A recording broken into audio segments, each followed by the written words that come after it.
E-commerce, also known as electronic commerce or internet commerce, refers to the buying and selling of goods and services using the internet and the transfer of money and data to execute these transactions.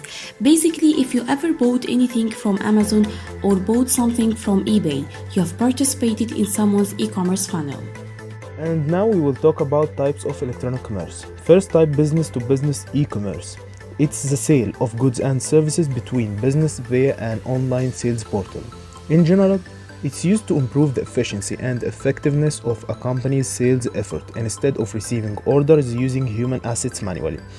A website following the business-to-business model sells its product to an intermediate buyer who then sells the product to the final customer.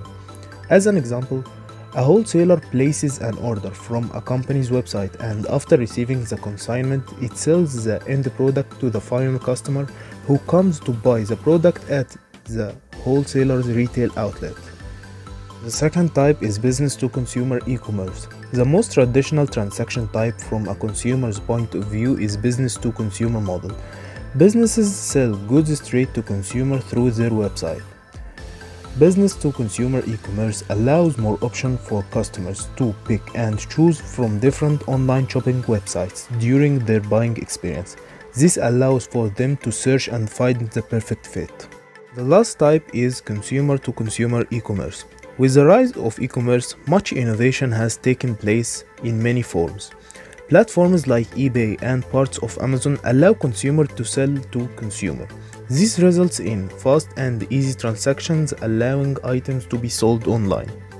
So let's talk about the EPS, which means Electronic Payment System. It's a system which helps the customer to make online payment for their shopping and to transfer money over the internet. And we have methods of EPS, such as credit card and checking account. Let's start with credit card. Credit card is a plastic card having a magnetic number and code on it.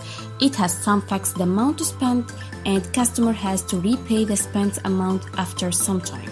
And the second one is checking account. Checking account is where you put your money if you need easy access to it. And yes, you get a checkbook and debit card so you can make withdrawals. Let's start by some of the positive aspects of the e-commerce. First of all, it's the low financial cost. Generally, e-commerce costs you a lot less money to start and run a business than a physical store would. If you are gonna start with your own retail store, you would likely have to commit a large amount of money. However, when you are running an e-commerce business, there is no need to commit such a large upfront investment before you start selling. Then it's the 24/7 potential income. Unlike any kind of physical retail store, e-commerce businesses are always open, which means that you are having the potential to generate income 24 hours a day, 7 days a week. When you are running an online store, it doesn't matter when your customer wants to shop. The choice in their hands and your marketing campaigns will be running all day. Compare this to any kind of physical store which tend to be open from 10 a.m. to 10 p.m. maximum. As you can see that there is a lot of advantages for the e-commerce, however, there is some disadvantages also. Let's talk about it. First of all, some kind of bad sellers can easily start up their business that may result in a loss or dissatisfaction to customer. And you can see only the picture of the product, which means there is no guarantee for the product's quality.